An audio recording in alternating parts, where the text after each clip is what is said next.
we're going to be talking about consent and personal boundaries, some issues related to that, and autism, kind of share some information that I have from growing up on the spectrum and what I've heard from being around it for a long time.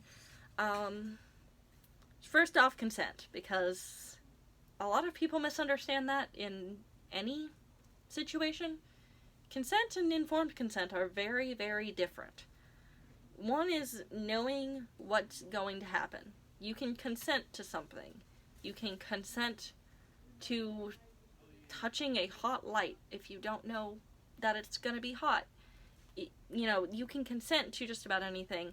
Informed consent, though, is knowing the risks, the benefits, harms that could come from it, and being able to make a choice with all of the relevant information presented to you.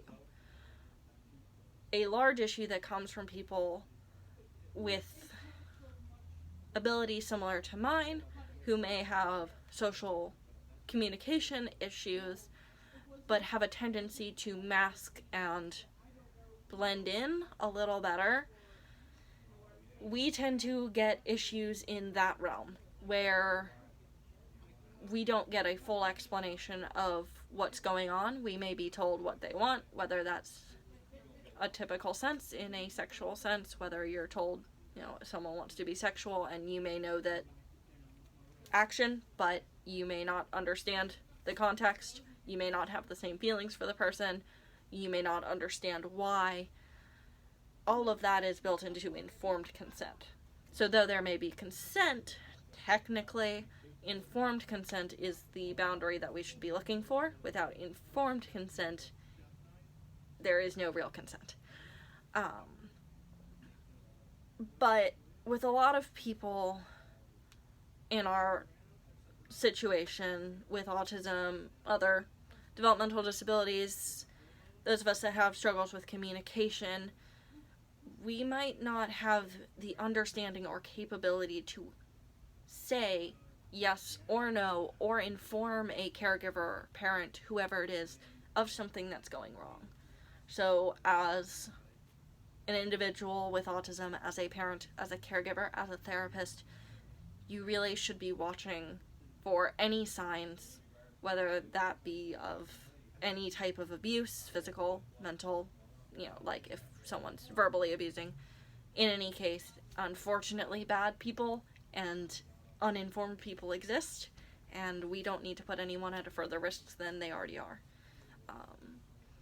But watching for those signs, having open communication, making sure people are informed at an appropriate time.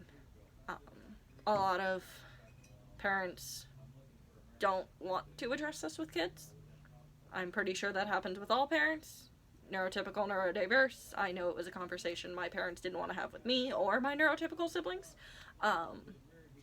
Obviously, eventually it has to happen. Some schools provide, sex ed or education about abuse, things to look out for.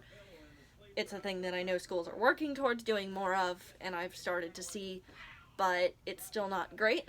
And a lot of times it assumes a lot of knowledge and provides only the very basics, assuming that communication between peers will provide the rest of the education. So unfortunately, it relies on us as peers or as parents, as caregivers, therapists, all of those, to make sure that we're providing people with autism with that same information, but providing it in the detail and level needed for the individual. Whether that is they're at the age where you tell them that only doctors and, people you are okay with touching you in certain areas should touch you.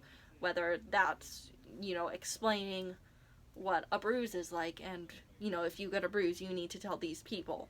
Or just how to communicate something is wrong or something hurts. All of these things are important parts of making sure that consent is not violated, because if someone knows that they're likely to report, they are much less likely to cause any form of abuse. I've seen research on that. That helps, but also knowing that they'll be safe afterwards. If something is to happen, the rates are higher for people with disabilities for abuse. than a neurotypical population.